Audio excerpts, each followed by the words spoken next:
Best Miniatures Game of 2015.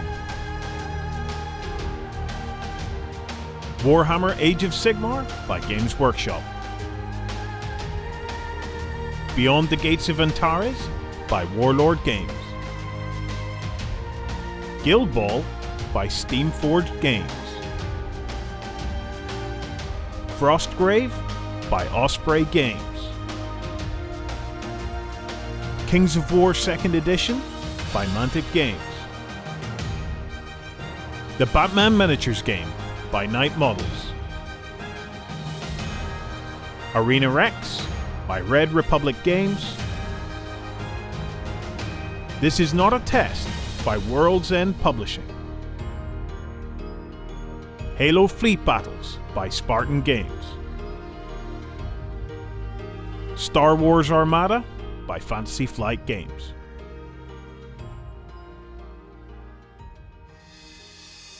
In the Weekender this weekend, we have the 2015 Gaming Awards are kicking off. We also have a ton of other stuff. We're going to try and get Alessio Cavatore on the line and Gav from Tor Gaming on the line. We have competitions to announce. Yeah, stay tuned. We'll be filling you in on all of the categories as the show unfolds.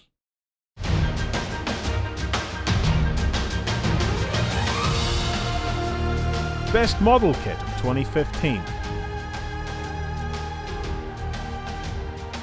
ARCHAON the EVERCHOSEN from Age of Sigmar by Games Workshop. NERO and SEPTIMUS from Arena Rex by Arena Rex. The CROSSROADS 7 from MALIFAUNO by WYRD Games. DENEGHRA the Soul Weaver from War Machine and Hordes by Privateer Press. Warlord Titan from the Horus Heresy and Warhammer 40,000 by Forge World. Frostgrave Cultists for Frostgrave from Osprey Games and Northstar. Fangtooth for Guild Ball from SteamForged Games. Nexus Grunt from Icarus Project by Icarus Miniatures. Phoenix from Kingdom Death Monster by Kingdom Death. Transylvanian Skirmish Set from By Fire and Sword by Wargamer Company.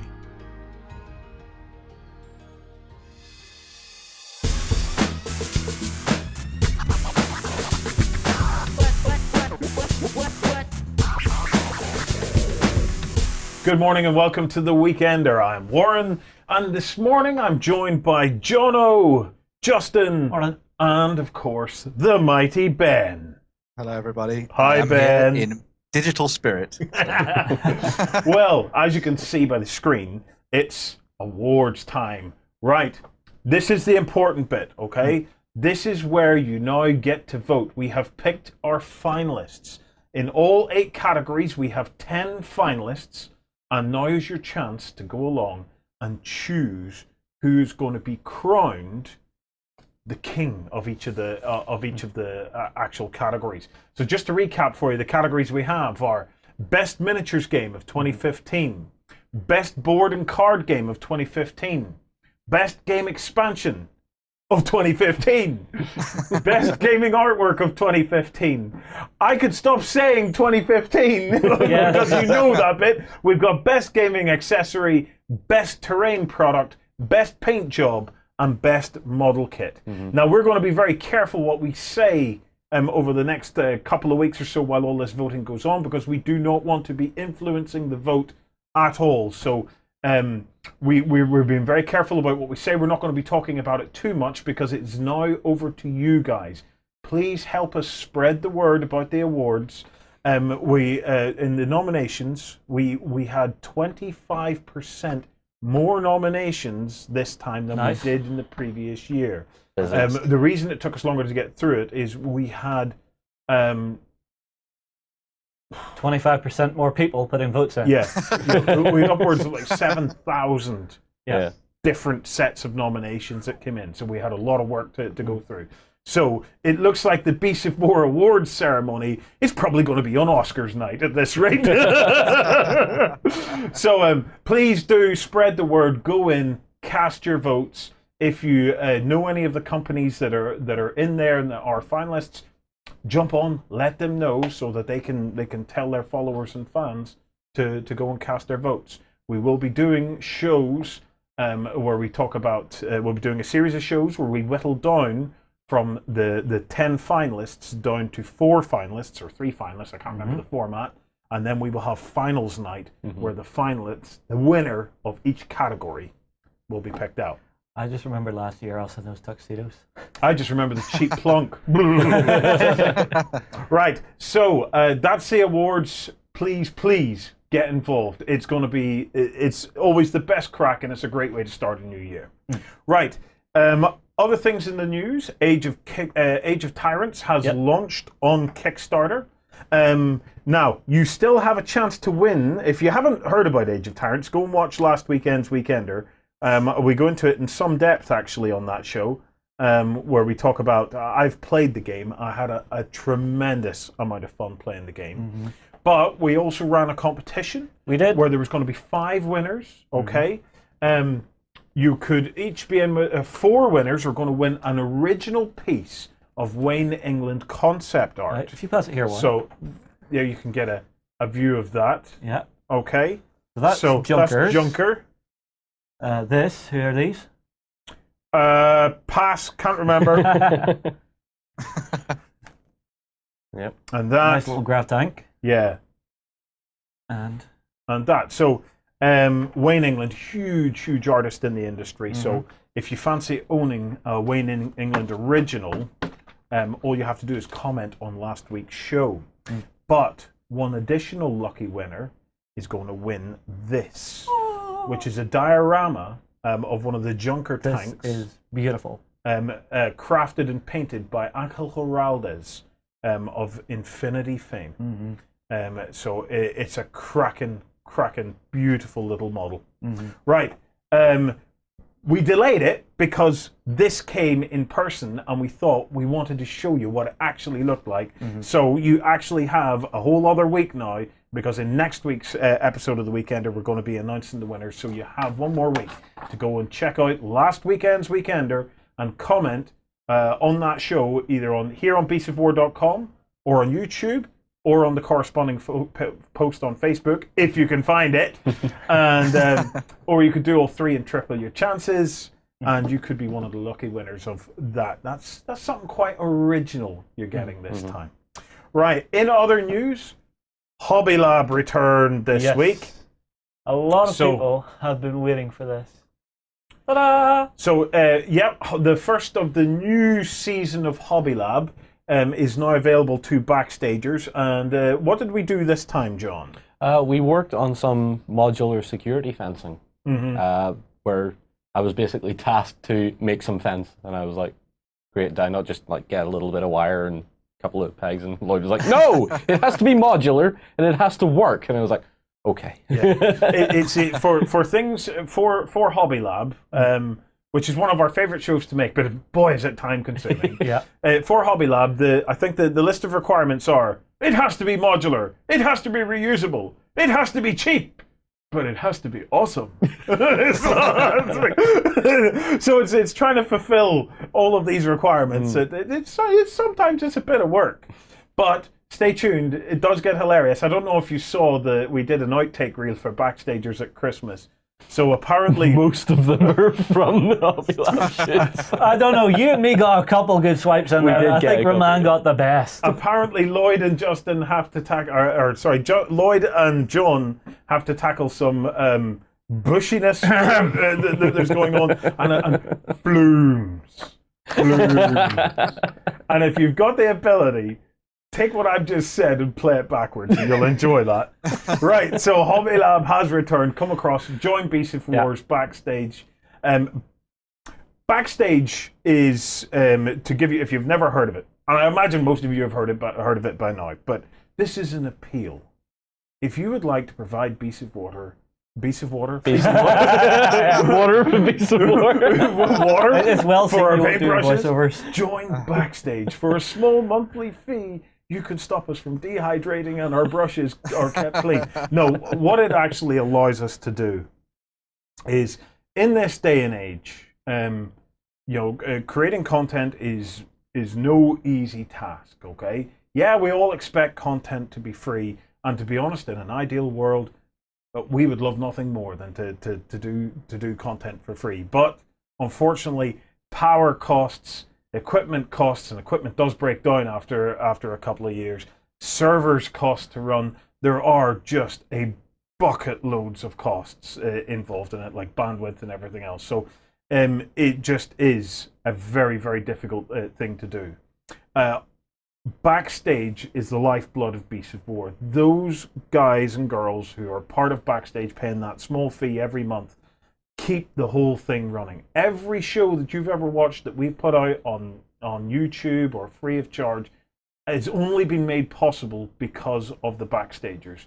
We had a YouTube account closed down some years ago, and we hit a precipice moment where we've had a couple of precipice moments in Beasts of War's history, but we had a precipice moment where basically we faced closing.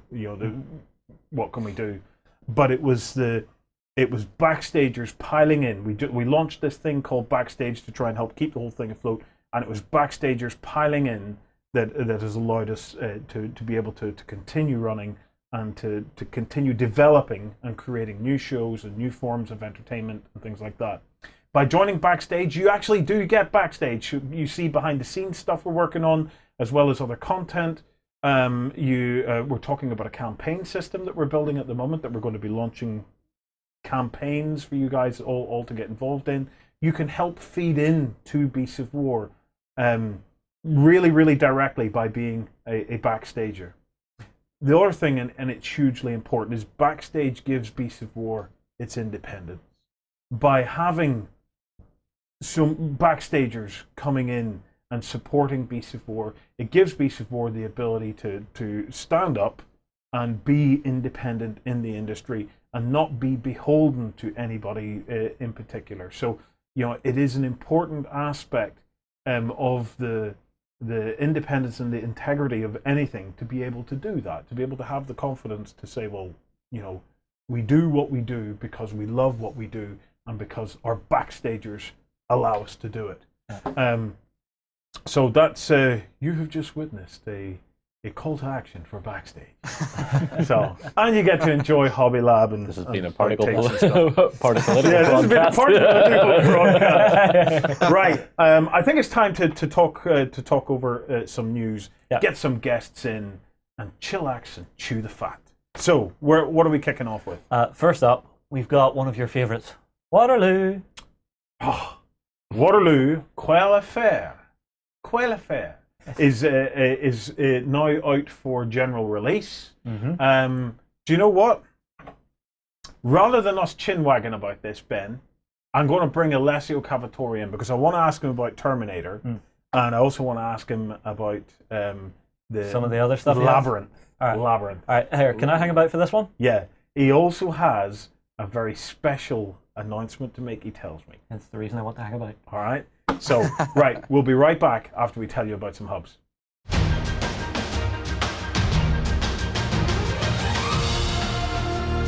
Best board or card game of 2015.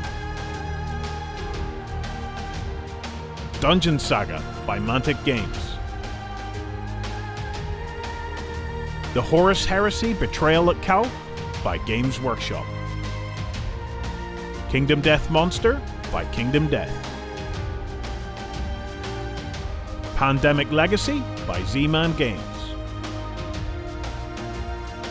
Blood Rage by Cool Mini or Not, Studio McVeigh and Guillotine Games. Forbidden Stars by Fantasy Flight Games. Exploding Kittens by Elan Lee and Sean Small. A Game of Thrones The Card Game 2nd Edition by Fantasy Flight Games. Alien vs. Predator by Prodos Games. Rum and Bones by Cool Mini or Not and Edge Entertainment. Hi everybody, so we are joined by Alessio Cavatore. It's time for a River Horse update, Alessio. Hello, how are you? So Alessio, I want to kick off with Terminator. Okay. Just to generally get the lay of the land. What is coming up for Terminator? We have some images to show you guys. So Justin, if we bring up the first one here. What are we looking at here? It's that classic scene from the movie of the T-800 fighting John Connor as Terminator. Now this is from the Terminator Genesis? Yes, this is the latest movie. But it's one of those classic scenes from the show which I really loved. What do you think, Alessio?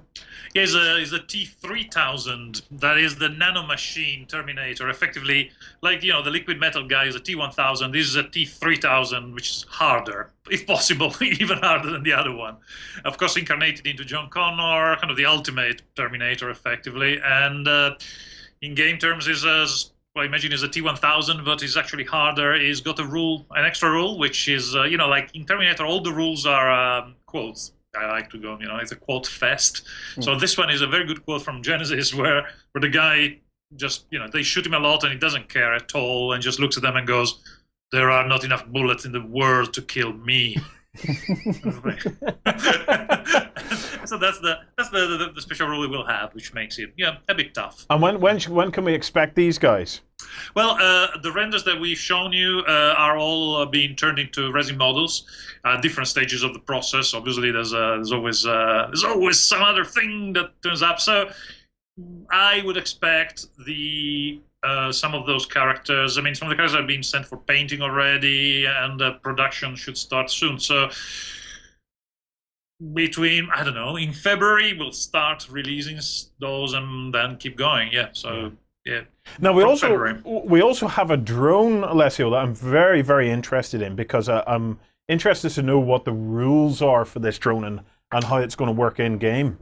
Yeah, well, as well as obviously there's 2 new units that we made for the machine. So, and when I say new, the interesting thing is that they're new in terms of even of the IP of the movie. They're not in the movie. They haven't appeared in that movie. I mean, the Spider Dogs have not appeared in other movies at all. So, what those demonstrate is the fact that we are allowed to develop the IP, to create new units, to create new. Was this River Horse's own creation then?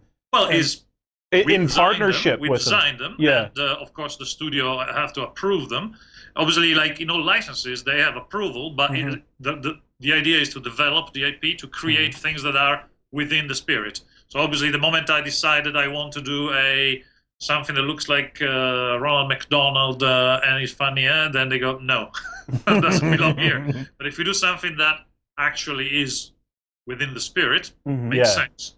Absolutely, if they approve it, then we can produce it, which is obviously very good for developing a war game. Yeah, because that means that we can go right, new unit, Spider Dogs, new unit, flying drones, and then we go right, now resistance. With us some units for the resistance, we are going to add a 3rd faction. So we are designing a 3rd faction which is not resistance and is not machines. So the survivors, call them post-Holocaust. Well, I won't tell you more because I will spoil the idea, but they have some characteristics that will become apparent later. That's a hell of a lot of creative freedom you've managed to carve yourself out within that IP. I think that's absolutely amazing. I've seen similar things when I was working on other IPs before, and what happens often is that you create within the limit of the IP, and you get, as long as it gets approved, and then that thing sometimes you see appearing in other licensors, other licensees decide that, can we make one of those? And suddenly, for example, I don't know, if ever they make another sequel to Genesis or another Terminator movie, you may even see our stuff there in the background and stuff, and we can go, ooh, we designed that. It may happen. That's very cool. That's very, very cool. So tell me about rules for the drone. Have you got any kind of rules and things like that in mind? Of course. Yeah, the Spider Dog first is effectively is a cheaper version of the endoskeleton. The difference between that and an endo is that doesn't have cross combat capability. Yeah. So that effectively is just a gun platform. A gun platform that can also reach places where maybe an endo cannot do. So scale vertical surfaces. So it's like a spider, sentry dog spider type thing. I thought that was quite a horrible concept. That obviously I don't like spiders, so that works for me. Yeah. And it's also, of course, it's like a miniature version of this little fella here. So you kind of have the mother spider in the spider tank, of course, which is really big. And to give you an idea, that's the scale of the thing. But obviously, the small dog spider is the size of a large dog, but it's the same kind of concept. Now, the drone is a little flying. Like they have the flying hunter killers. Those are like transports and gunships, but those are more like drones. Like Predator. It's something that you fly. It is a fast response unit which has sensors, so it's very useful to go fly, find the rebels, that are kind of hiding in the rubble, and go here. And of course, as well as going here and locating things for the machines, maybe to reduce the save that the humans get from the cover. Also has got guns of its own, so can also defend itself fairly nicely. So that's what they do: fly around and spot rebels. If you've seen Genesis, if you haven't watched Genesis, there's a scene at the beginning where there's a hunter killer that flies over the debris, and he kind of scans the area with one of those lasers, a bit like you see at the beginning of Aliens. Yeah. It does that thing, scanning the story. So I imagine them to be doing that on a smaller scale. And very, very cool stuff. Well, what else do we have there, Justin? Well, we've got something you're going to love, which is the Resistance pickup truck. You've been waiting to see these for a while. Yeah. Look at it. Oh, beautiful, isn't it? there it is. Lovely. Can they ride around in that, Alessio? Please tell me yes. Of course they can, yes. They can come. They will come without that gun, without the main gun on the back, so you can just have a transport, or with different guns as well. We are designing different type of weaponry on those. Obviously, they will be transport for the rebellion. They will also be stolen and used by the other faction that we have mentioned. And in general, we think pickup trucks are always good for many games. I mean, we've seen people buying those for other games as well, or rather, they're buying other games trucks for our games. Yes. Let's try to reverse the trend.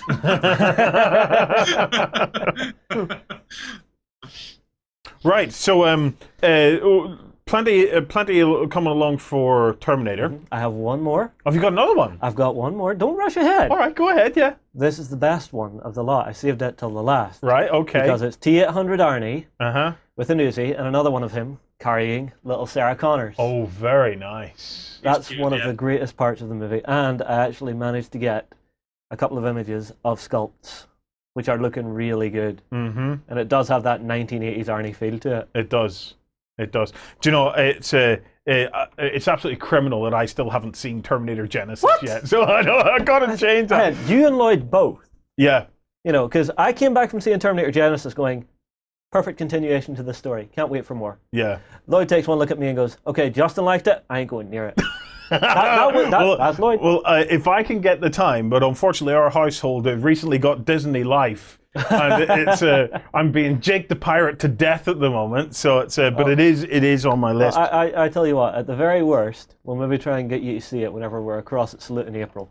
All right, well, yeah, we'll see. Might Right. do the job. Next up, Alessio, I want to talk to you a bit about Waterloo. It is now out or just about to come out, yeah? It is out. It can be bought, and from our website, from Warlord, from stores. It should be in all the stores because it's being distributed across the UK and Europe, and hopefully the US too. So it should be completely out there. We have boxes that have been sent. The good thing is that we waited until all the backers said they received. We looked at the furthest away backers, Australia, etc. So they all received their copies. We went, right, now we can put it on sale.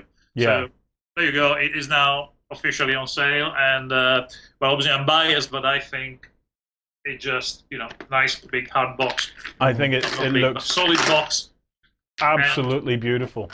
It smells nice. And somebody on the internet the other day, on the Facebook, I don't know if it was the Terminator Facebook group, or the Waterloo Facebook group, but somebody said that they cannot wait for me to beat you at this, or vice versa, I guess. Oh, the gauntlet has been thrown down.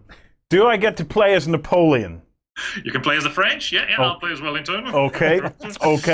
Do you know what, Alessio? It's I think you're on. I'm up for a bit of that. So we'll get you in, and we'll film the Battle of Waterloo, and see how it transpires. Because I have really been looking forward to the publication of this game. We have a picture. We'll just show you the picture of the actual components laid out. It is a cracking game. So yeah, right. You can get your hands on that now. I just have to wonder, if you film it, are you going to wear the funny hats? Oh God, yeah.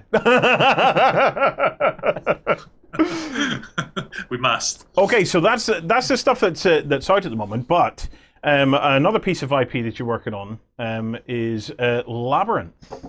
So It is. Yes. yeah, can you give us a bit of an update on that? I think I'm looking at Sir Didymus here. Well, like this. There he Oh, goes. he's huge! Charge! Yes, there's Sir Didymus. There's Ludo. Oh, here he is. There's Ludo himself. The Ludo friend. We actually have a lovely painted shot of Ludo there. Yes, and of course, let's not forget. There's Hoggle. Hoggle. Hoggle is Hoggle's friend. Now, before people start going nuts, these are 3-ups that we're looking at. Yes. The versioning, the game, obviously, is a scaled down version of those, obviously, because otherwise we'll have to have a game in the size of. So yes, Yeah. Ludo is not as big as my head. It's a gaming piece. Yeah, of Ludo, but still, this is an early print, an early cast. But still, if you put him next to a model, let's say, put him next to a 25mm. This is the small one, yeah. So you can see that it's still not that small. It's still a fairly chunky Ludo. And you know what?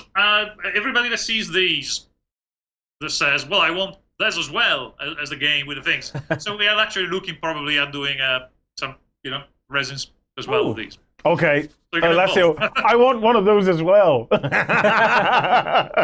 I'm gonna use it as a spawn demon in a 40k army. No, you know, Alessio, could I even get you to write me some rules for that? Could I? you know exactly where Ludo was going. He'll go straight into Scooby-Doo as a new monster. It would from end up Savannah. in a Scooby-Doo game, right? So give us an update on the progress of Labyrinth. Are you ready to spill the beans on what the game's actually going to be like at this stage? Well, basically, the game, the board is being illustrated by Johnny Fraser, which is the same guy that did this and works at Weta Workshop in New Zealand. So, good people that know what they're doing. Yeah.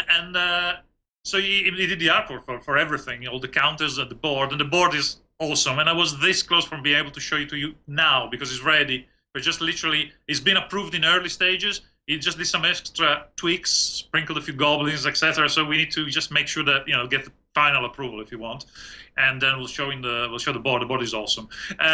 Well, obviously I'm biased, but when I look at it, you kind of go, oh look, there's the guys turning the tile of the labyrinth. Oh look, there's the bubbles coming from the castle and turning into the ball. You just spot all the bits from the movie in there, which is like, it gives me, endless pleasure to look at that thing. And the game is, traditionally it's a family game. I aimed it and play tested it aimed at 7-year-olds and over. I play tested it with my daughter.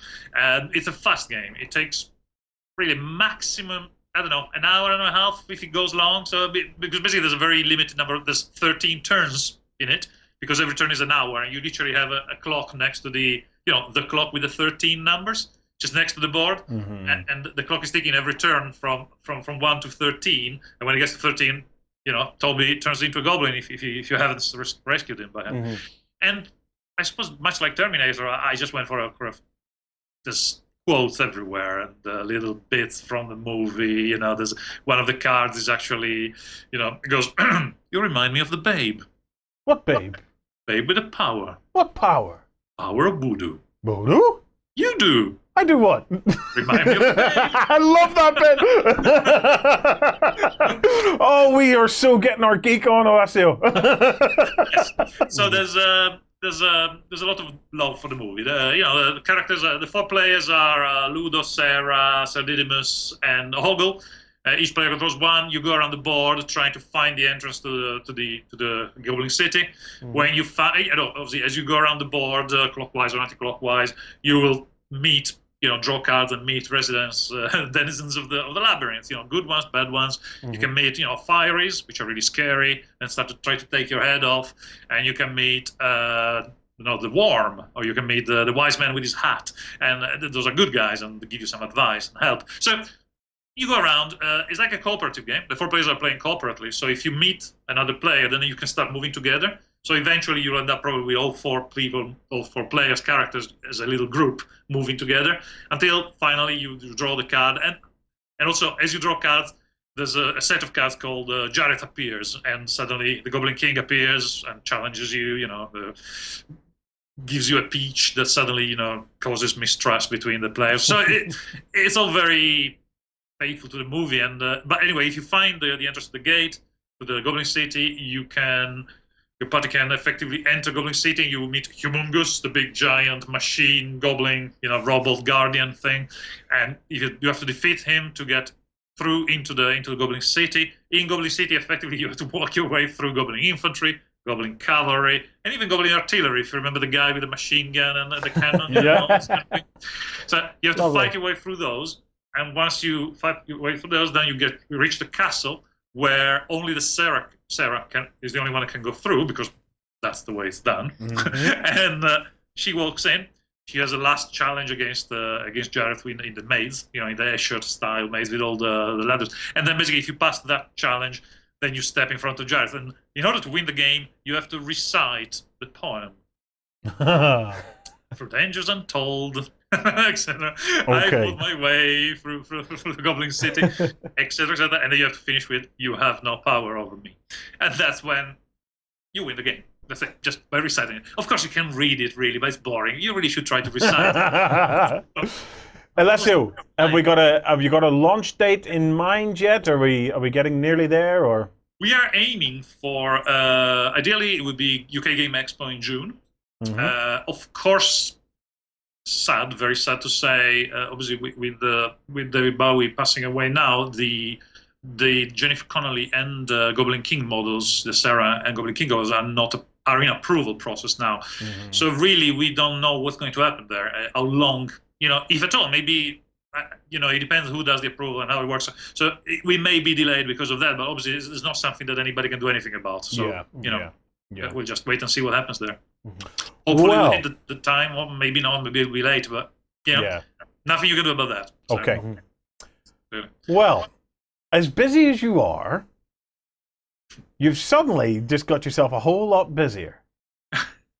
Because you have yet another piece of IP to announce. Tell us what it is. Yes, this is fairly amazing, I have to say. I just refused to believe this was happening. I was just like, surely this cannot come to pass. Not as. No, really. As? We get that? And so I was very skeptical. I kept my expectations low because I was afraid of being disappointed, of being, kind of raise my expectations really high and then go, oh. So at first you were afraid, you were petrified, yeah? Yes, it was.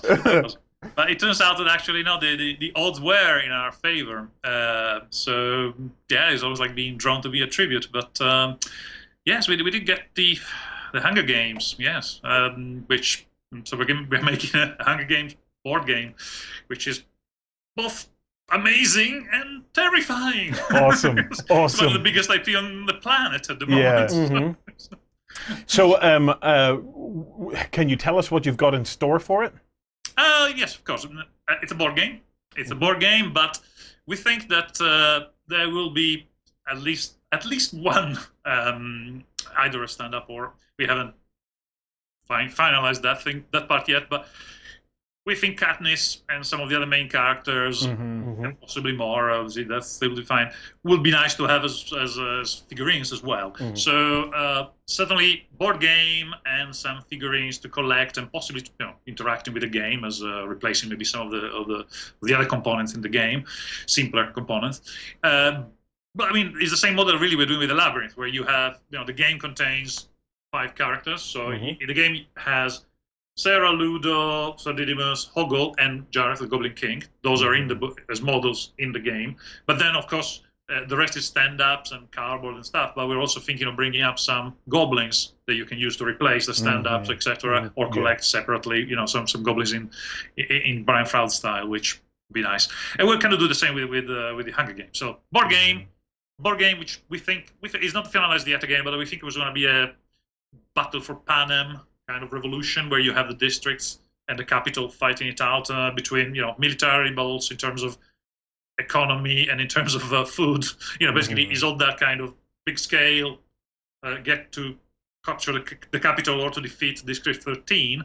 But of course, then you have on top of the conflict, if you want, you have the propaganda war. The faces, the Mockingjay, with rebellion using the Mockingjay as the banner, and with the capital answering with PETA as the tribute. So the old story so that's what we're doing. But it's early stages, of course. But yes, exciting. Awesome stuff. Awesome. Well, look, Alessio, thank you very much for popping in to give us an update, mate.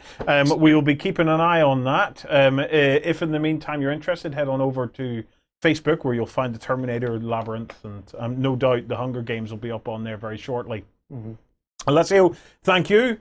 Right, let's tell you guys about some hubs.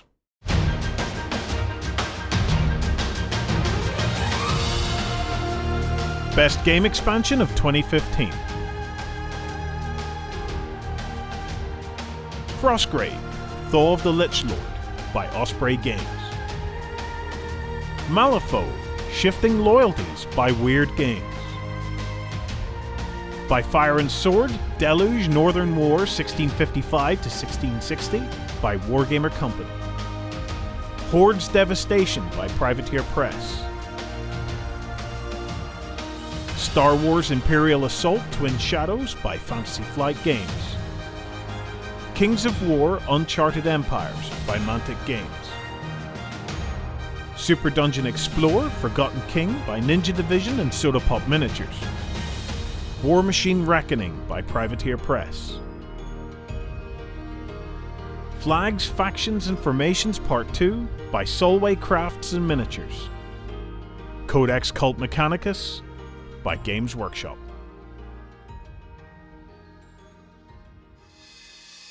Hunger Games coming to a tabletop near you. Yes. That'll be interesting. It'll be fun to see what the mechanical mind of Alessio brings out for it. I know he'll do something special because he always has something new that he can come up with. Yeah. The other thing that I really, really adored from that interview was those 3-up models. You want one from Labyrinth? Oh, come on! They were gorgeous, absolutely gorgeous. For me, the highlight of that was the Terminator stuff. Seeing more and more, and him being able to feed into the IP. That is not something a lot of people get to do in this industry. I thought that was really, that I think is a great thing if more of our companies in the industry can start to do that, because they can start to tune the tabletop games as well. Because they can say, from our experience of gaming and warfare, these kinds of units would be amazing in your movies. Imagine if Fantasy Flight could do that into Star Wars. Isn't that the reverse of how the industry usually works, where it's like the movie thinks we could make a game out of that, and now the games are going, we could make a movie out of that. Or it's more along the lines of, we could make your movies better. you need more gribbly units, So I just think that's something really cool he's getting to do, and I can't wait to see if he actually gets something of his put into a movie. Yeah. Right, moving on. Jono. Yes. We have news in from Team Yankee. Some more releases. Yes, we do. We have some infantry squads, but I'm not interested in those.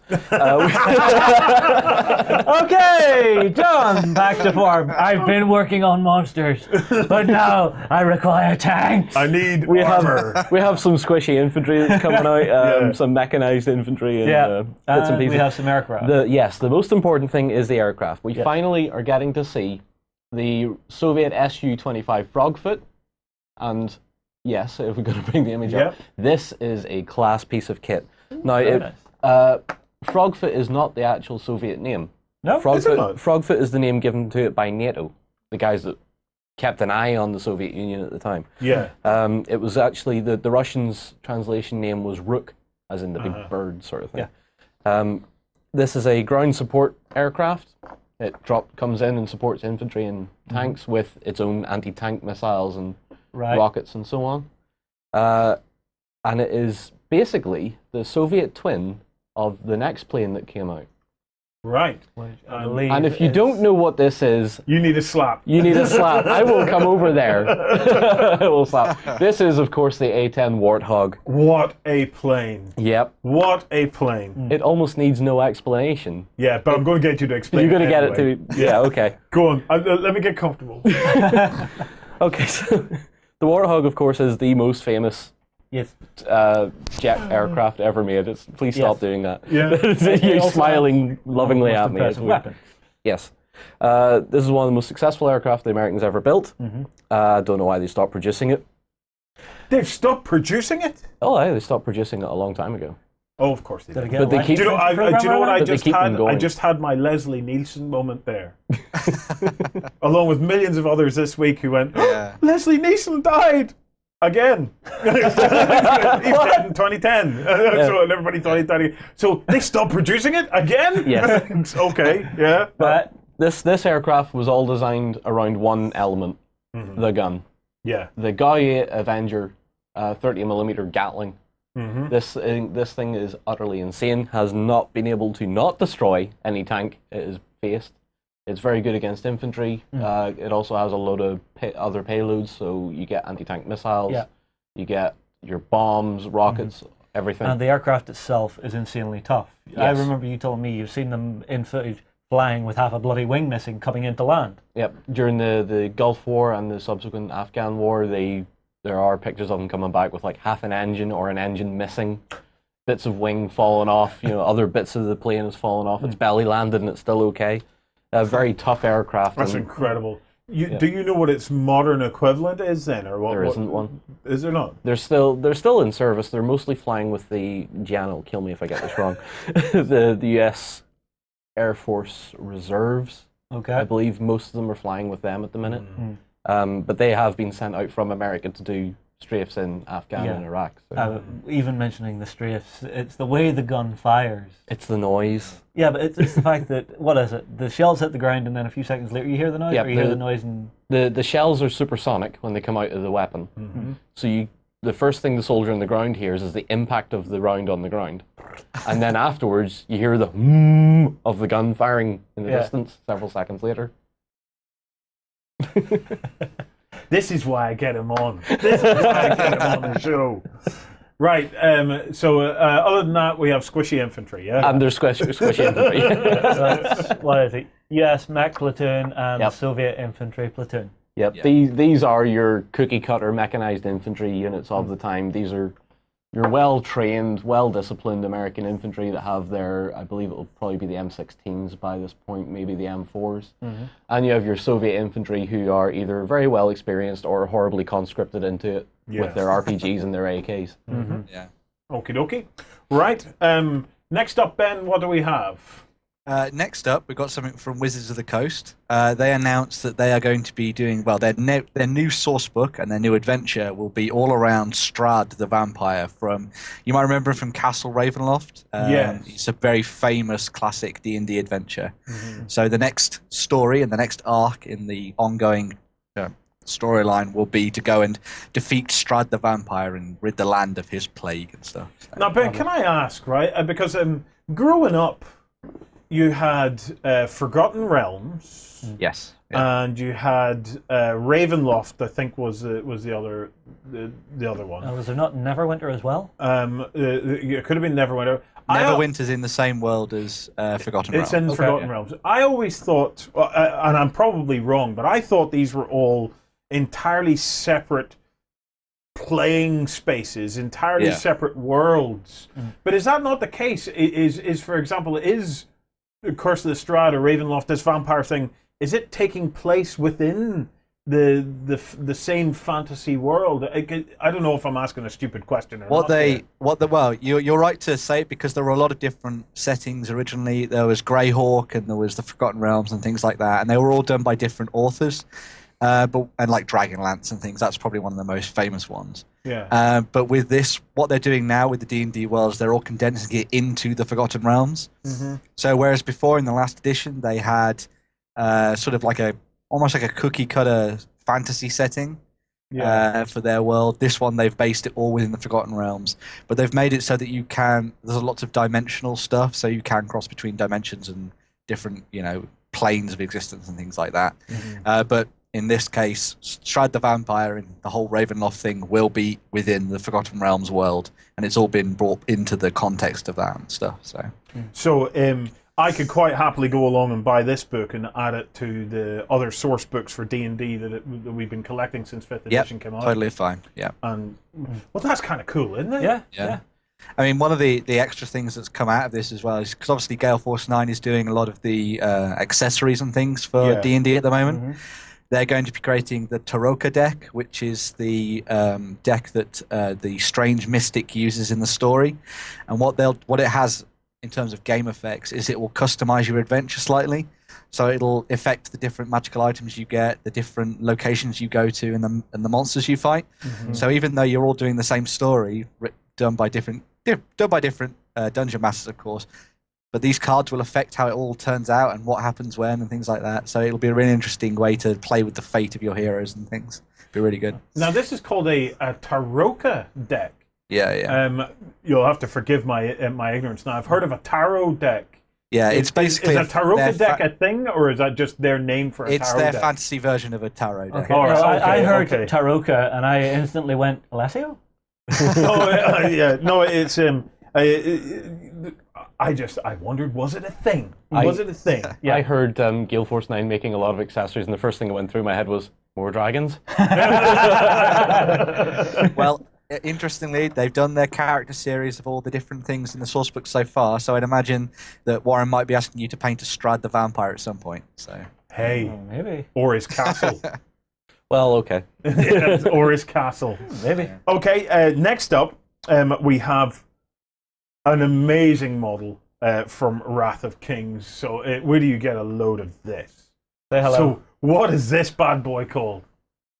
Well, this guy is Arkazan Greatwing, who is a character for the Nasier or the Nasier. I'm not sure how you pronounce Lloyd's the name for faction. Wrath of Kings. Do you know what, Ben? You've butchered it. You've butchered the whole thing. It's Oh, man. It's right. So let's try this again. It's Arkazan. Arkazan Greatwing. Arkazan Greatwing. Yeah. And you got to get this right. Nasier. Nasier. Nasier. There we go.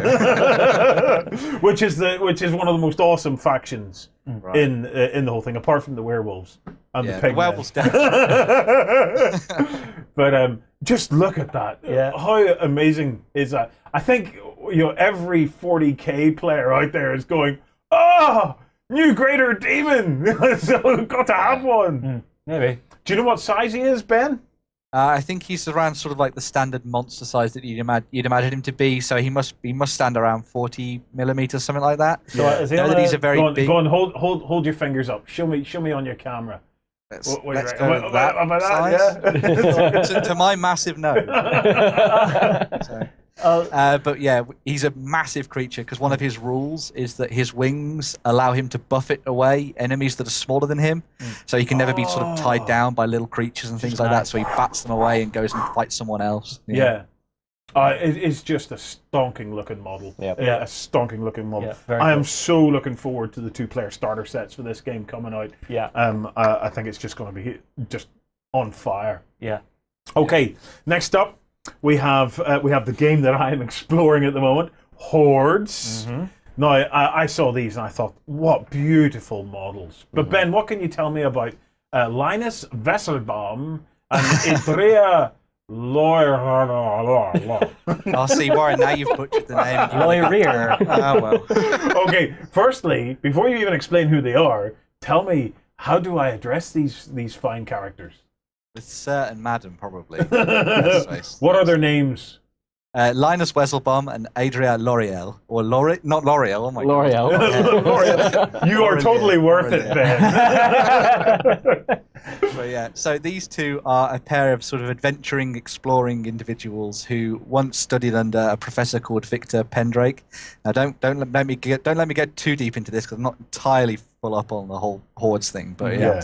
And they work for the Minions, so they can work for different factions and things like that. And it's sort of like a buddy movie type thing where Edria is the sort of powerful spellcaster one, and then Linus is the bookie one who's like following on behind her, trying to catch up with her and things like that as she's charging through the wilderness and things. Yeah. I just thought the models were amazingly characterful, and the amount of work they put into their sculpts now to get the facial expressions looking great and things, fantastic stuff. Yeah, well, these are one of those classic duo units that you see, because anytime before I've looked in War Machine or Hordes, you have, say, a couple of solos who work really well together. You know, so you can take them on their own, they'll do their stuff, but once you actually start pairing them up, they play against each other. It's the key thing with Hordes and War Machine.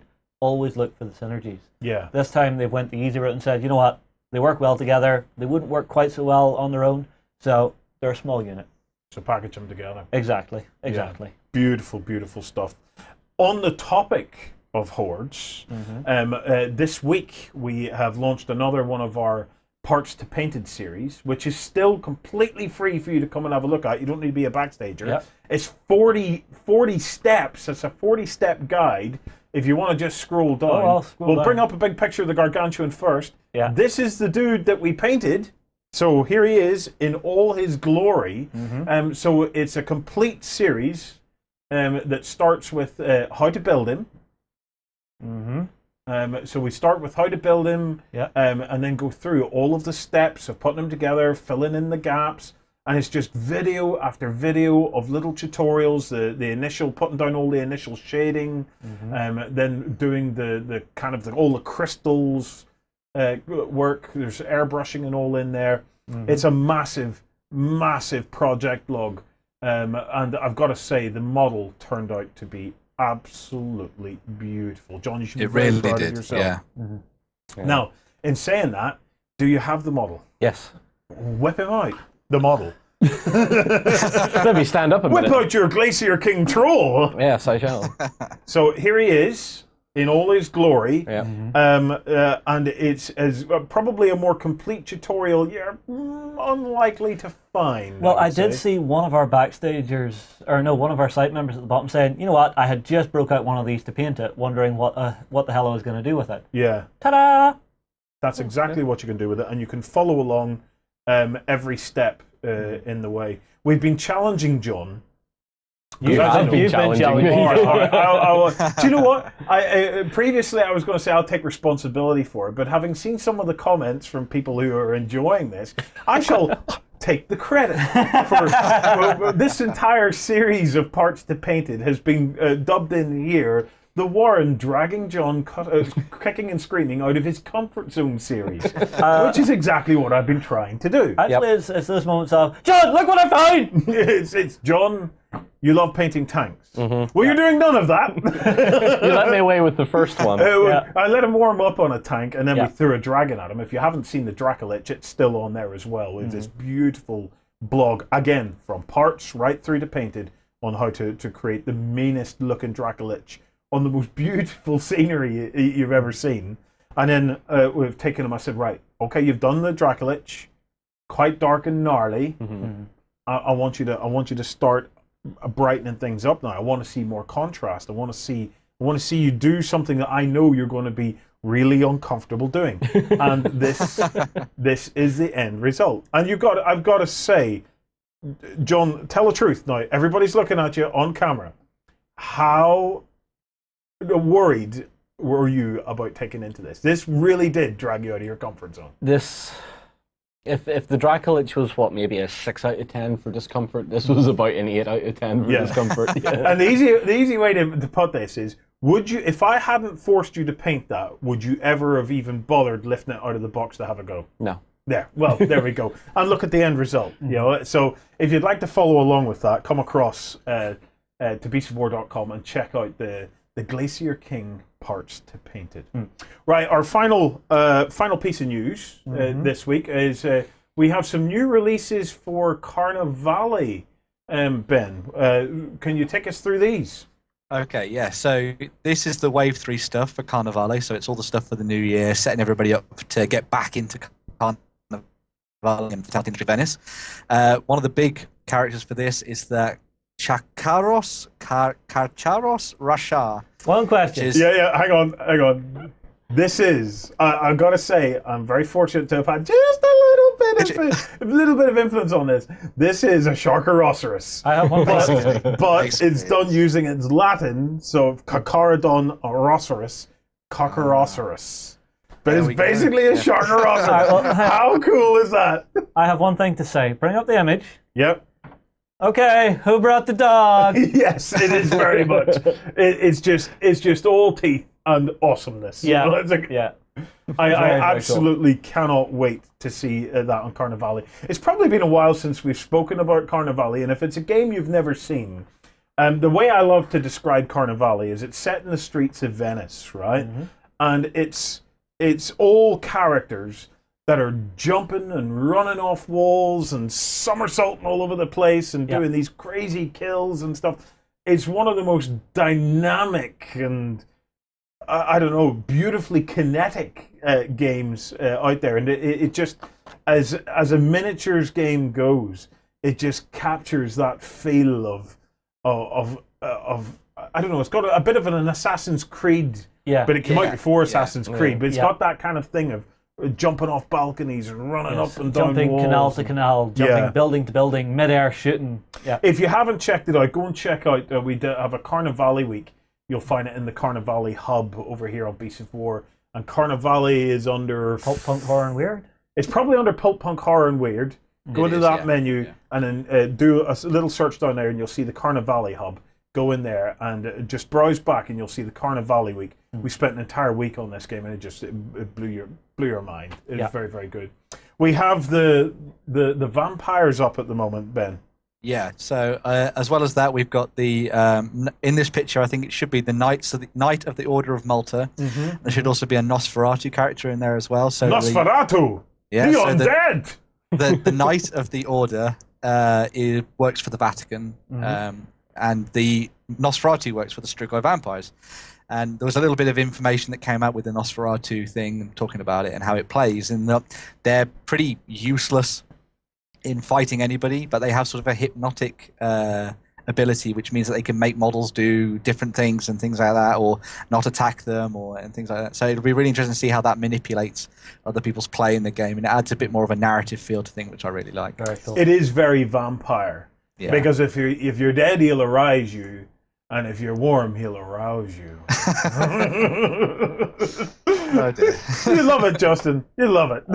I wonder at your mind sometimes, Warren, but okay. What else have we got then? And then the other three models are they're pulled out of their starter sets. So we have the Vatican Inquisitor, who I have a really cool scenario for, which I'll tell you in a minute. Yeah. The Gondolier of the Guild, who looks unassuming, but I'm sure he's very good. And the Strigoi Noble, who will be sort of leading the vampires on their attacks and things. My idea for the scenario wait. I'm having a moment. I'm having a moment. Okay. I do find it difficult to look at the Gondolier and not have run through my head. Just one cornetto, give it to me. Delicious ice cream from Italy. Okay. Struggling next time he's across. Of course. I will never be able to play this game without singing that. That's going to be the new theme tune for Carnevale. Hopefully not. Okay, tell us about the scenario, Ben. Yeah, well, the model shows him sort of clutching himself and bleeding over his hands and things. And my idea would be that this was a Vatican Inquisitor who was sent to the city, and he got attacked on the way, and his guards were killed. And it's up to your warband or your gang to try and hunt him down and make sure that he's okay. Or you could play as the vampires, like following his blood trail through the city, like little tokens, trying to hunt him down and bring him back to their lair so they can interrogate him and turn him against the Vatican and things. I thought that'd be a really cool idea for a scenario. So. Ooh. Right. Yes. Well, there you have it. That's the new stuff for Carnevale coming out. Okay, we're going to take a quick break. After the break, we've got a couple of Kickstarters to have a... Well, actually, before that, we're going to talk about some community painting picks, okay? So we're going to take a very quick break, tell you about some hubs, and then come back and show you some of the awesome work that's taking place in the community.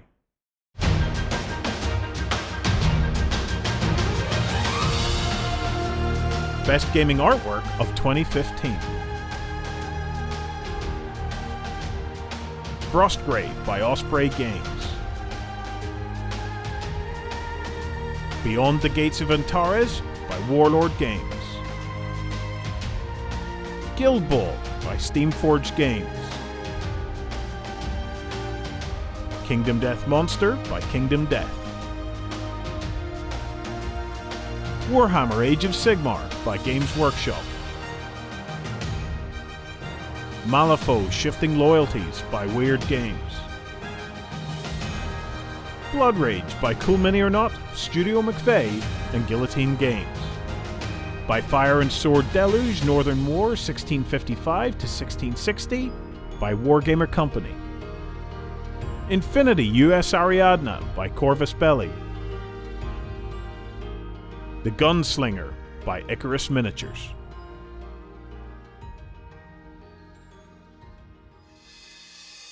Hello and welcome back. Right, it's that time of the month. It's time to have a look at the Community Painting Challenge. Or it's more like Community Painting Achievements. Nobody's challenging people to do this. Ben, talk us through it. Yeah, so sort of every couple of weeks, every fortnight or so, I look through the forums, hobby and painting forums, and the massive threads that we've got there for what are you painting now. And I just pick out a few interesting things that I think are worthy of putting on the front page and showing off and looking at different techniques and things. And I put them together and make a post about it. So this was the one from this week. Sort of pulling things in from over Christmas and the start of January. So there's a few really interesting pieces in here. Yeah, so the first one we're seeing is from Relics. What is it? Yeah, that's a Ridden Knight. Yeah, so this is the Ridden Knight. Yeah. This was painted by Needles Beckett. I just thought this was fantastic. Like the attention to detail with the eye in particular, trying to make it look so it's a little bit sort of glassy. Yes. And the contrast between the colourful tail and the rest of the model as well being quite sort of browns and things like that. I thought it was really nice. Really and you really can't nicely. go far wrong with a goblin riding a chicken.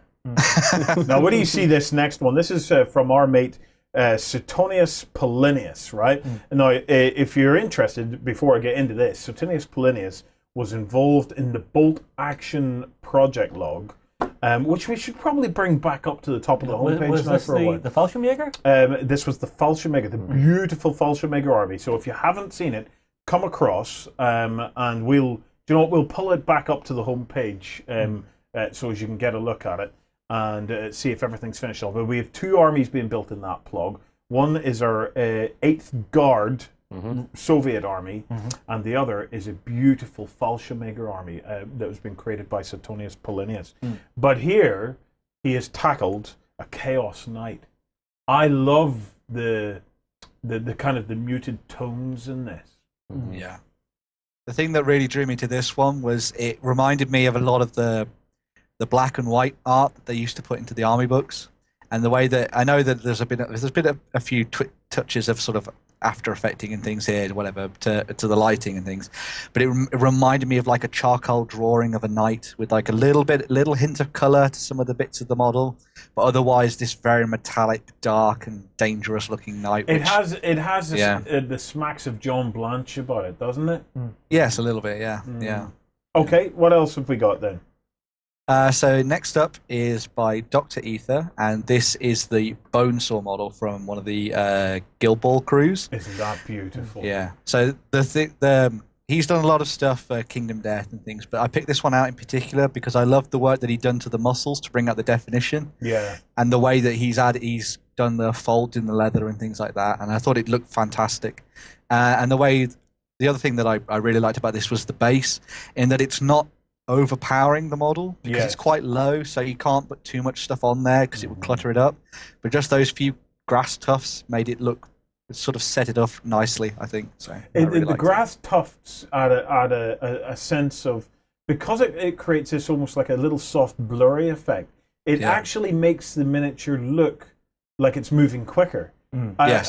It adds a more a sense of speed to the miniature. Now we could be just getting that from the photograph, but it's such beautiful paint job he's done on that.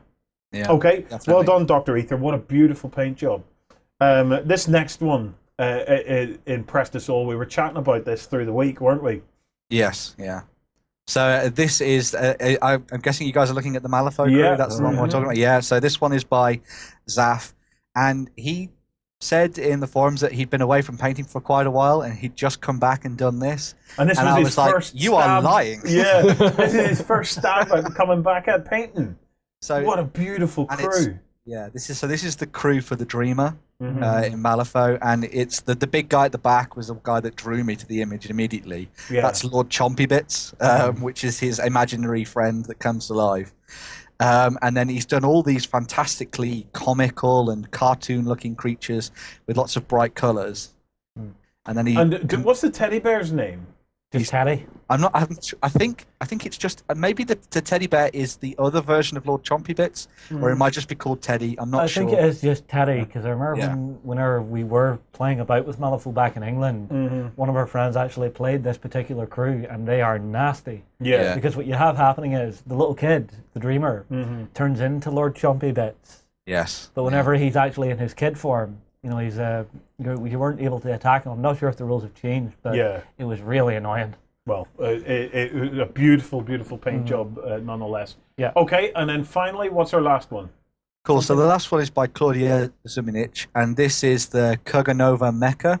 So this is from the the Toughest Girls of the Galaxy range that came out from Raging Heroes, and this is one of the characters, Kurganova, in her big mecha suit. And the thing that I really liked about this, and me and Lance were talking about it during the week, is the use of adding backgrounds and other effects to this. And it's something that she's done a few times before in the past with ogres for Mantic and things. And I've seen it in other projects to do with historical figures to sort of put them in a historical setting. But I think it really brings out more to the model to have it in this setting, and you sort of feel a bit more of the character come through and things at the same time. I mean, it's not needed on these models by any means, but it's fantastic to see them set in the scenarios in which you'd imagine they were and stuff. I thought it was fantastic work. Yeah, so, cool. it is beautiful. Well done, everybody. Absolutely stunning work. Right, we're now going to move on to the Kickstarter section, but what I wanted to do was to reach out to Tor Gaming and get Gav from Tor Gaming on to give us a rundown on the Cthulhu and a little bit about relics, so as we could learn a little bit more about it. So we're going to take a very quick break, and we'll be right back after the break. You can join me on this one. Nice, you know me, I love my relics. We'll have a chat with Gav. We'll be right back.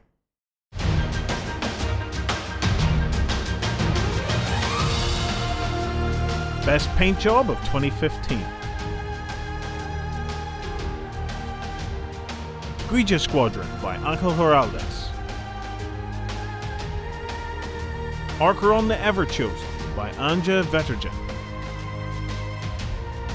Stormcast Eternal by Ben Comets.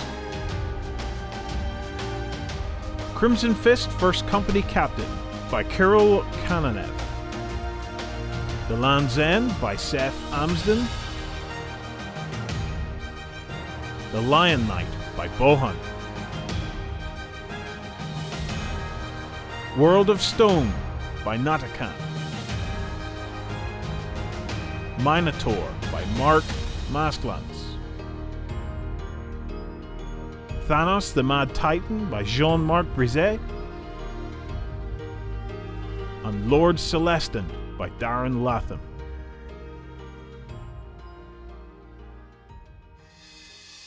Hi guys, so to bring us right up to speed on what's happening on the new Relics Kickstarter, we have Gav from Relics. Hey Gav. Hi.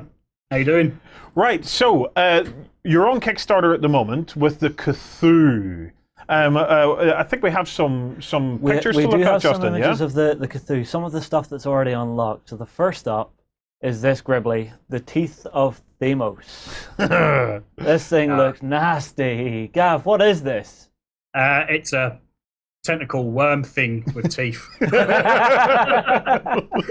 So, Gav, can you tell us, firstly, for anybody that doesn't know Relics, can you describe Relics, the game, kind of give us your elevator pitch on that one? Yeah, I describe Relics as a unit-based skirmish game. So it's got units in it that a number of models up to like about 6 generally. And they sort of work in a dispersed formation, so sort of along the lines of other well-known games like 40k and such like. 2-inch in between them, but we have like an alternating activation sequence in it. So I have a go and activate a unit and do everything for that unit. Then you have a go. And we use doubles, D6s, and we use doubles as successes in the game. So you're rolling dice and looking to actually roll doubles to get a success. Yeah. Which is something a bit different to what's generally out there, isn't it? Yeah. I do remember this from whenever we did a demo game I think about 2 years ago. And your units are actually generating dice pools, which completely throws, being able to go, oh, I need a 4 on 2d6. Yeah, It throws it completely out the window. I really enjoy the doubles mechanic, actually, because it's so satisfying. Yeah. It's one of the most satisfying dice experiences that you're ever likely to find. Well, it throws the usual maths out of the window as well, because your probability curve is completely different to like a normal D6 target-based system. So it makes you think a bit more. And what about the background to the world? Can we quickly talk about the factions that are currently in Relics? Yeah, we got 6 factions and 5 factions in Relics. We got the Britannons, which are our everything we do in Relics is sort of we take something that's from a traditional fantasy world and then we twist it a bit. So the Britannons are our human faction. And they are Stitch Punk dolls. There are still humans, but they're all a bit loopy, and they're based on Georgian England. So around the time of King George III, when we were fighting the wars over in the Americas against the French and the American War of Independence. So it's all muskets and sort of line troops and stuff like that. Yeah. Because it's King George III, he's a bit crazy. So he started rebuilding his army after this big explode or magical spell that the Vaetier gave off, and he started building up his army again as dolls because it's easier to do that than to try and get men trained up. So he has these legions of red-coated dolls storming across the battlefields with muskets and shooting things up. Yeah. We have another faction called the Nuim, who are dwarfs, but they're sadomasochistic dwarfs. They wear these suits that are pain suits, so they're constantly suffering pain, and they love it. My faction, And they love it. My faction right there. Sold. My faction right there. We need the T-shirt of that, and they love it. And they sure do. We've actually got some of their profile don't have those suits, and they're actually criminals. So the way that they're punished when they break the law is that they're taken out of the suits. They don't suffer pain. We've got the Vaetier, which are basically our sort of elven type faction, but they're elemental, and they're the ones that caused all of the problems at the moment because they created this spell to try and kill off the humans because the humans are expanding just as the British were during the 1700s, colonial sort of times. Yeah. So they created this massive spell, but obviously when you do stuff like that, it went wrong. And they tried to sort of ground it, but by doing that, they kind of melded themselves with the elements, and they've kind of become sort of elemental themselves. So but they're really twisted. Those guys, they're so gun in head, it's untrue. They're Hannibal Lecter sort of is one of their types. They're that mad. And then we've got the Orknar. The Orknar used to be sort of 6'5", blonde-haired, blue-eyed Adonis types. And when the Vaetier done what they done, the Orknar were really mutated beyond recognition. But the Orknar are actually going through another change at the moment, and they're going to be restyled and re-coming out with a new look. So their mutations have settled down. So we're rolling the world on by a couple of years in the history. And we're going to start showing some of those changes coming through soon in some of the new stuff that we release. Awesome. So the Orknar are going to be the first of that, where you're going to see Orknar coming out that don't look like the other type. They're less... they still look bestial, but they're less... animalistic, so there's more chance of them actually looking more civilized. Wow. So if that's the right way of saying it. Yeah. We might get that noble savage look that you always talk about, Warren. So that's 4 factions. The 5th one is our Rydend, which are our goblins. A lot of people think they're based on the goblins from Labyrinth. Is it Dave Froud that does them? I kind of don't like Dave Froud's style of goblins, so but people think they're based on them, so that's cool. At least there's a nice little pop culture reference there for them. But there are goblins in suits of armour, riding around with spears, riding giant chickens. And I think we have some stuff to look at. Yes. Right, so anyway, that all brings us to this, which is the 6th faction, which is the Cthulhu. So what is the story behind the Cthulhu? Well, I think it's pretty obvious that the Cthulhu are inspired quite heavily by H.P. Lovecraft's Cthulhu mythos. Yeah. We've not just taken Cthulhu, we've taken some of the other gods as well, and we've kind of mashed everything together and all in there. So the instantly recognisable thing are the tentacles, obviously.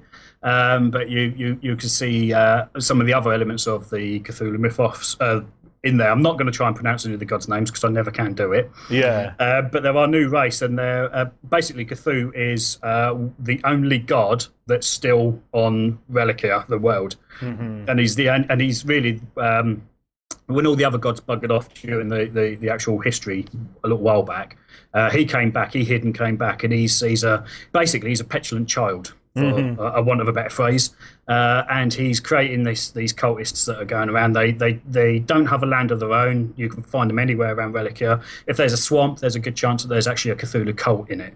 Yeah. And the Cthulhu, the cultists are actually prisoners that Cthulhu transforms. So if you're in a battle with them and they take you captive, then there's a good chance you're going to end up as a Cthulhian warrior or something like that. Right. As you go through like a gestation period, you end up in this, using his magic, you end up in this sort of moth type shell, and then you sort of get reborn as one of his followers. Right. Lovely. And I'm assuming he probably doesn't just do that to humans, because we're seeing the Hounds of Cantaris. Yeah, here? the Hounds of Cantaris. Yeah. So what? Have they kidnapped someone's pup? Well, the Hounds of Cantaris, I believe, if I can remember the history that Dan's written for them, they were creatures that belonged to another god. So the teeth of Thamos, and there's like barbs and forms of Thamos, they're three elements that are actually created when Cthulhu destroyed a nephew of his brother, I think it was. Right. So some of the elements in his army are elements of other gods that he's destroyed, and then he's taken those elements and warped them and tied them to his sort of... Yeah, he's making them work for him. And I think the Hounds of Tanalos, whatever it is, they're Cantalos. They are one of those style things. I think they're a corrupted being from one of the other gods. Yeah, so there's a lot of different gribbly monsters we're going to see in this faction. Lovely. Right, well, we have some screens from the Kickstarter, so of some of the stuff that is either unlocked or we're hoping to unlock. Yeah. First up, though, we have a size comparison chart here. Yes. What are we looking at here, Justin? It's basically the different units showing how big they are compared to each other. So, like I was saying, if you look at the top right corner, you're seeing your basic Cthulhu warrior up there. And then you're seeing how he compares to the Teeth miniature and the Hound miniatures as well there. So these miniatures are a reasonable size, because 6 centimeters off the table is not a short mini. Yeah. Right, so Justin, pick up some of the pictures as we go through, and we'll talk to Gav about them. The one thing I love about this Kickstarter is you're actually getting stuff for the other factions.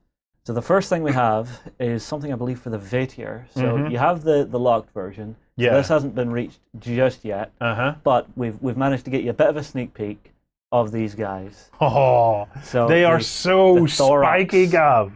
Yeah, the thorax, the forks. Yeah. So who are these guys?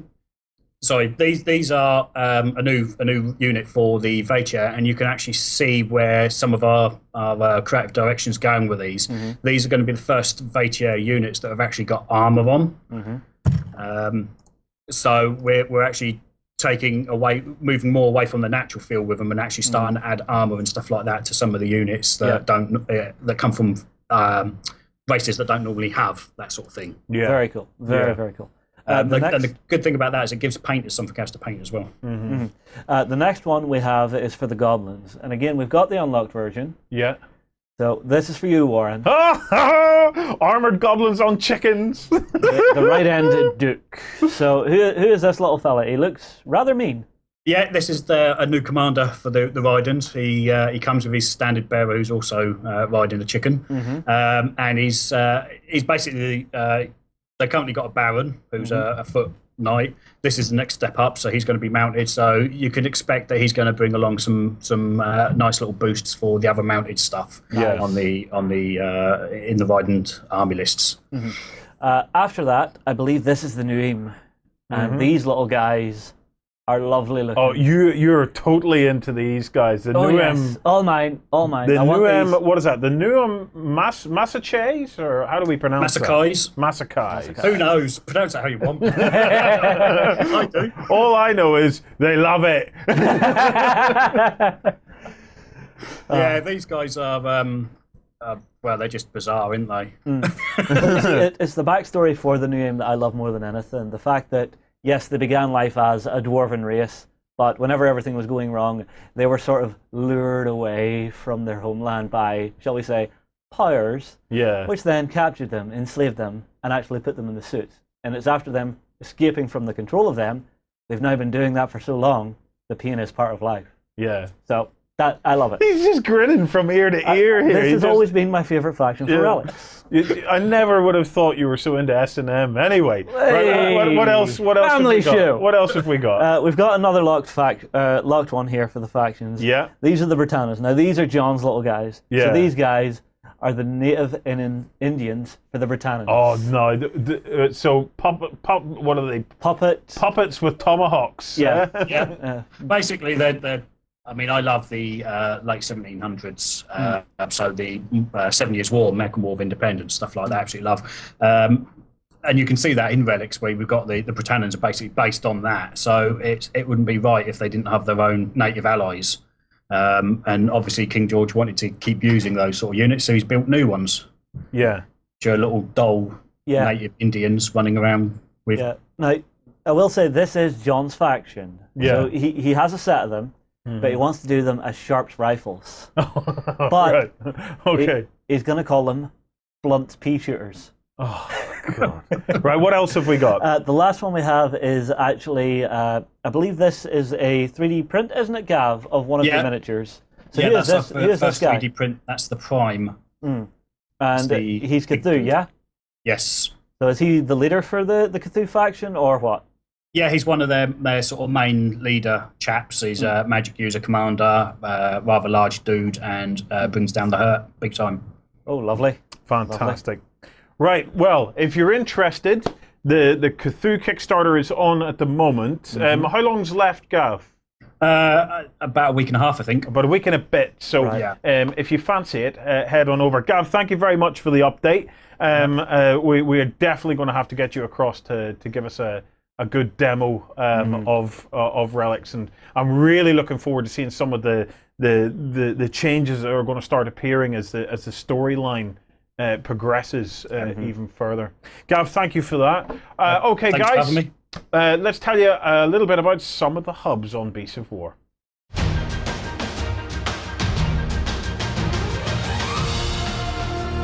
Best gaming accessory of 2015. HS Stencils by Anarchy Models. Urban Wasteland Map by Deep Cut Studio. Mod Cubes by Mod Cubes. Guild Ball Team Tokens by SteamForged Games. Double Dice by Double Six Dice. Industrial Zone Fat Map by Frontline Gaming. War Machine and Hordes Tokens by Muse on Minis. Dice Vaults by Wormwood Gaming. Flockbox 2 by Warpainter. Mars Mat by Wargames Mat.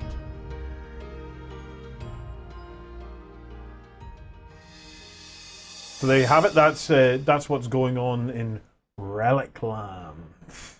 Some lovely stuff. Jono, Do you want some Indian? native Indian little puppet guys coming your way with tomahawks. I do love my Britannians. Right, to close out the show, we've got a couple more Kickstarters, Ben, we're going to have a chat about. Kicking off with the Guards of Atlantis. So, Ben, what can you tell us about it? Okay, so this is by Wolf Designer, and this is, and one of the massive PC markets at the moment is for MOBA games, which are multiplayer online battle arenas. And it's all about pushing lanes with heroes in two teams and trying to destroy the enemy base. Yeah. Well, these guys have taken that concept and they've put it onto the board, and that's what Guards of Atlantis is all about.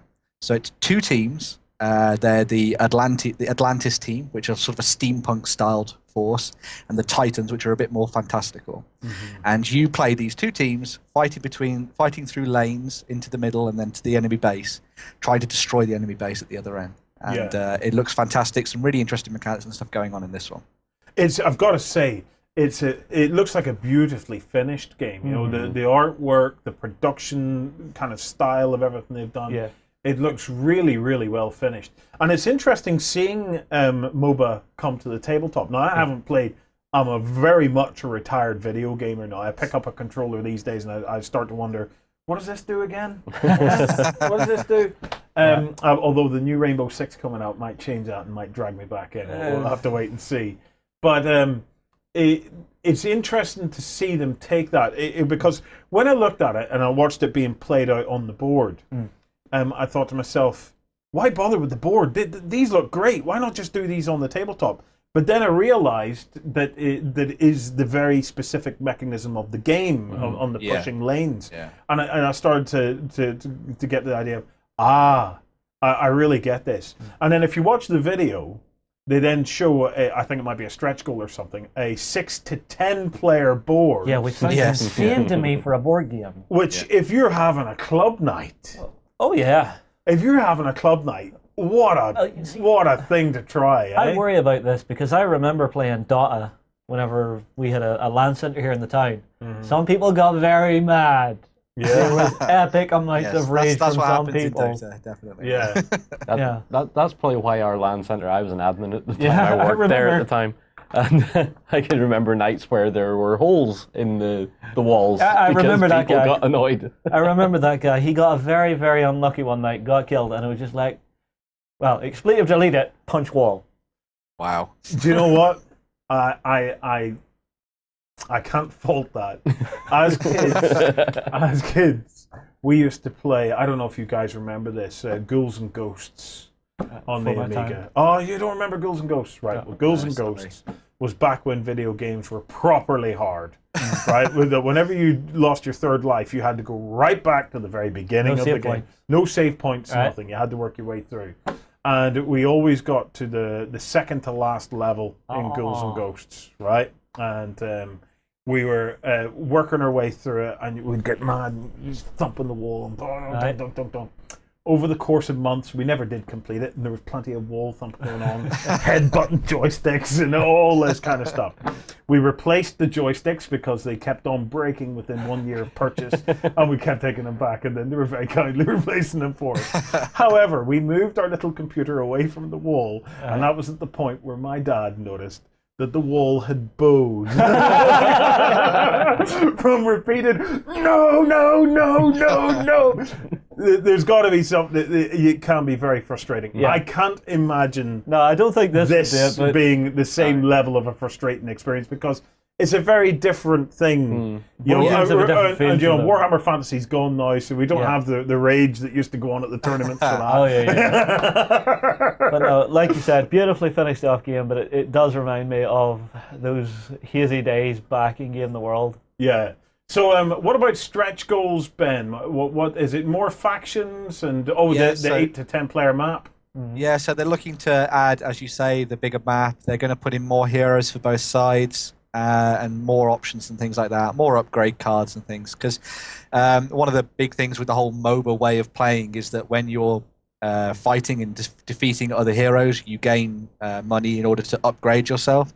So it's got sort of like a snowballing effect for each side.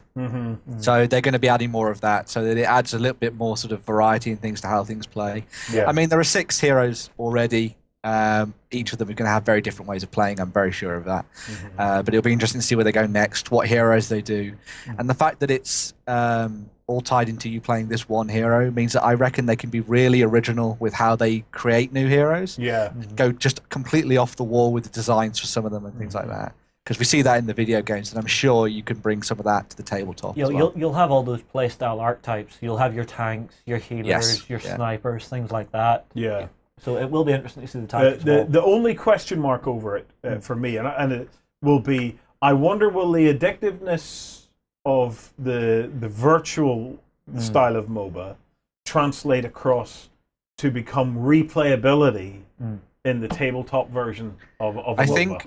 I think what this would help solve is a little bit of that, as you were saying before, a bit of that gamer rage kind of thing, because you're tied into it very much. So, like, if you have a bad connection when you're playing a game of MOBA, a Dota, then you're gonna have a bad time. Whereas if you're playing this Guards of Atlantis with some friends down a club, there's none of that's going to come into it. So it's all, and you're all going to be around people as well, so you're going to be hopefully gracious with them at the same time. Yeah. So maybe it'll foster a different sort of attitude towards the way MOBAs are played. Do you get the sense that this type of game, though, and I know it's still too early to tell, but do you get the sense that this type of game will have a good degree of replayability to it? I reckon it will, because if they keep up with the expansions and things like that, the thing that will continue to give this life is finding different ways to use the players' abilities and things like that, and different ways to attack and things. So if they change it up with interesting boards that have potentially sort of like terrain on, well, not terrain, but you know what I mean, sort of areas which something that gives you a bonus or something like that. I was trying to mix boon and bonus into one word. The other thing you know what I mean. So. With MOBA, there's always that meta of what items are best for my character or for the job I'm trying to do. So every time you're playing through, you're going to be working toward those goals and trying to figure out the most efficient way to actually kill your opponents and level up. But is there balance? Equally, when you can do that, that can also introduce imbalance. Like, if I come new to the game, will I have as much opportunity to buff up a character as you have had who's been playing for a while? Well, the way that I think it's looking to balance that is in the way that the card play works, in that you have a deck of cards, but you draw 3. So while you might have a particular way of... you draw 3 in order to resolve an action, from it. When you draw these 3 cards, you might have a particular way of playing, for example, with the tank character. But if you don't see those cards immediately, you're going to have to try and change up your strategy in order to, move forward, gain the upgrades to your character and things. So hopefully that sort of RNG random element to it will help make it so it's not such a hard thing for new players to get into. Yeah, and then the other thing about it, no dice roll. Which is cool as well. It's also teams. So if I have a new player coming in, I'll maybe have 2 experienced players giving me advice as I play through my first game. Unless you're playing online. Unless you're playing an online MOBA in which you are not. In which case everybody screams at you going, "Why are you doing that? Well, how do you want to do it? I'm not telling you." Right, okay. Right, so that is Guards of Atlantis. It's got about 10 odd days left on Kickstarter. Go check it out, and if you're a MOBA fan, definitely put into the comments below what your thoughts on this are, because I think it's beautifully executed game, and I'm very interested to see how it's translated to the tabletop. Ben, what's next? Okay, so the other one we're going to be looking at is Tiny Epic Western, which is exactly the game by Gamelin Games, and it's another entry in their very well acclaimed series of games. And this one fuses 2 sort of very well known mechanics in the old style of poker, so the matching cards and things like that, and worker placement, and the way in which worker placement now works in sort of games of the day. So what it'll be is you'll have a character who's like a boss in the town, and you'll be trying to place down your meeples on the board, trying to take control of areas around it, which gain you victory points and bonuses and things like that. But at the same time, you'll be challenged for these areas by playing out poker hands, so you'll have to try and keep the right cards in hand for the right areas you're trying to control. And there's some really neat little twists and stuff in there as well, with shootouts between players, and like these really cool bullet dice that I think you should be able to see on the Kickstarter if you show some stuff. So there's little tiny bullet dice, and then the cards you play as well will add to that and things. But it's got a really nice flavour to this one. I just think it looks like a really fun way to spend sort of like half an hour, 40 minutes this. And these games, they're kind of like fit in your pocket type games. The actual box is actually fairly small for this, isn't it? Yeah, the idea of this is that you can sort of pack it away, take it with you, play it on the train, play it at a club somewhere. Just basically take it with you and play wherever you want. And they're all sort of quite easy to get into as well. So the game mechanics shouldn't be too overwhelming for new people who want to try and play them. So. You see, me, I look at it and I think it's a perfect backup game. Yes. If I've came to the club someday and I've brought my entire army with me, oh look, my mate hasn't turned up, oh well, I'll play a few rounds of this, give him a bit of time to actually turn up if he's late. Yeah. Yeah. Now, it's been busting stretch goals left, right, and center, this one. Yeah, it's something phenomenal. Like, I can't remember what the percentage on it was, but it's like something like 700% over or whatever the goal. And they've unlocked a whole bunch of really nice aesthetic things for the game. Like those bullet dice were originally just going to be normal dice, but they got bought in as special ones and things. So, and there'll be new characters and things as well. So. Yeah, and they're trying to reach 300k to get official solo player rules, and I think that's quite interesting. Yeah. I'm actually quite a fan of solo play games. Solo play games have been starting to pick up as a sort of added addition to most games now, because I think a lot of people like the idea of playing in their groups, but sometimes it's a little hard to get everybody together. So it's sometimes a nice way of getting to know a game and sort of being able to go through your collection to actually sit down with a game and play a big long session of something. So. But even learning a game for the first time, having that solo playability is always very useful. Yeah, to know that you're actually playing with actual mechanics rather than trying to play as like 4 or 5 players at once. I think that really helps, as you say, Justin. But no, for learning the game to then show to your friends is the way I'm looking at it. Yeah. Having that solo play means I can get this and I don't have to try and learn it and explain it at the same time. Yes. It gives me a little breathing room to get comfortable with the game and then take it out to my friends. Yeah. Well, that wraps it up for today, folks. So if you want to join us again, why not come across at beastofwar.com. I'm not going to preach about Backstage. I did that earlier in the show. But if you join Backstage tomorrow morning at 6 a.m., we have the extra long Backstage version of this show. It's something we do for a lot of our shows where we have a big extra dollop of content. So if you enjoy your Weekenders, you get twice as much Weekender. So come across and join us. Other than that, have a great week of gaming, and we will see you again very soon. Take care, guys.